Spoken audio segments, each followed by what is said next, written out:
जाता है कि हुवान एक बच्चे के लिए पेंटिंग बना रहा होता है। तभी उसकी पेंसिल का रंग खत्म हो जाता है। तब वह उस अजीब छड़ी को पेंसिल की तरह इस्तेमाल करता है और एक गोल सर्कल बनाता है। कुछ ही सेकंड बाद वह सर्कल अचानक एक असली पत्थर में बदल जाता है। ये देखकर हुवान हैरान रह जाता है। इसके बाद वह दोबारा कोशिश करता है और इस बार एक सेब बनाता है। कुछ ही पल बाद उसकी बनाई हुई पेंटिंग से एक असली सेब बाहर आ जाता है। अब उसे यकीन हो जाता है कि यह छड़ी कोई साधारण चीज नहीं है। इसके बाद वह तुरंत अपने दोस्त जॉन को बुलाता है और उसे यह सब दिखाने की कोशिश करता है। जॉन पहले उसकी बात पर विश्वास नहीं करता। तब हुवान एक कागज पर सोने की ईंट बनाता है और उसे देखने के लिए कहता है। शुरुआत में कुछ नहीं होता, जिससे जॉन गुस्से में कागज को मरोड़कर बाहर फेंक देता है। तभी बाहर से आवाज आती है और जब वे देखते हैं तो हॉस्टल के मालिक के पास एक असली सोने की ईंट गिर चुकी होती है। इसके बाद दोनों को यकीन हो जाता है कि यह छड़ी सच में जादुई है। इसके बाद दोनों दोस्त मिलकर एक बड़ा कागज लाते हैं और हुवान इस बार एक बड़ी सोने की ईंट बनाता है। कुछ ही पल में वह असली सोने की ईंट उनके सामने आ जाती है। इसके बाद दोनों फैसला करते हैं कि वे इस बात को किसी को नहीं बताएंगे। अब हुवान और जॉन इस रहस्यमयी छड़ी की ताकत को समझने की कोशिश करते हैं। अब उन्हें पूरी तरह यकीन हो चुका होता है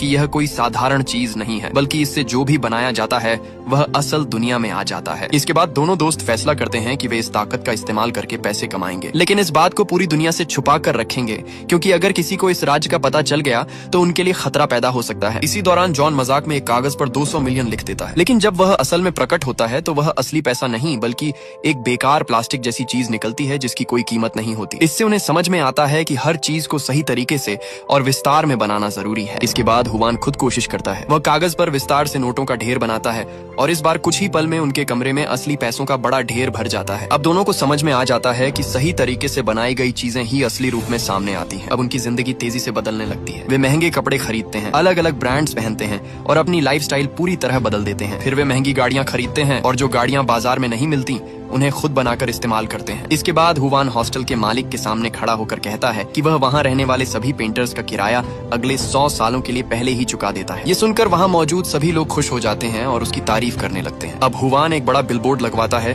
जो ईलोंग के विज्ञापन से भी बड़ा होता है और उस पर लिखवाता है कि वह नंबर 1 पेंटर है। अब धीरे धीरे शहर में उसकी पहचान बनने लगती है। हुवान अपनी ताकत का इस्तेमाल करके एक बहुत बड़ा और शानदार महल बनाता है। वह कागज पर महल की तस्वीर बनाता है और कुछ ही पल में वह महल सच में शहर के बीचों बीच खड़ा हो जाता है। ये देखकर पूरे शहर में हलचल मच जाती है। लोग समझ नहीं पाते कि यह सब कैसे हुआ। कुछ ही समय में वहां पुलिस भी पहुंच जाती है और जांच शुरू कर देती है। इसी दौरान हुवान उस छड़ी पर बने एक बटन को दबाता है जिससे पेंटिंग की सारी लाइनें वापस छड़ी के अंदर चली जाती हैं और उसी समय वह बड़ा महल अचानक गायब हो जाता है। यह देखकर सभी लोग और ज्यादा हैरान हो जाते हैं। हुवान और जॉन समझ जाते हैं कि वे जो भी बनाते हैं उसे वापस भी हटा सकते हैं। अब दोनों अपनी नई जिंदगी को और ज्यादा एंजॉय करने लगते हैं। वे अलग अलग चीजें बनाते हैं और अपनी जिंदगी को पूरी तरह लग्जरी बना लेते हैं। एक दिन हुवान एनी को अपने बनाए हुए महल में लेकर जाता है। वह उसे बताता है कि जब वह गरीब था तब वही एक इंसान थी जो उसके साथ खड़ी रही, इसीलिए अब वह उसे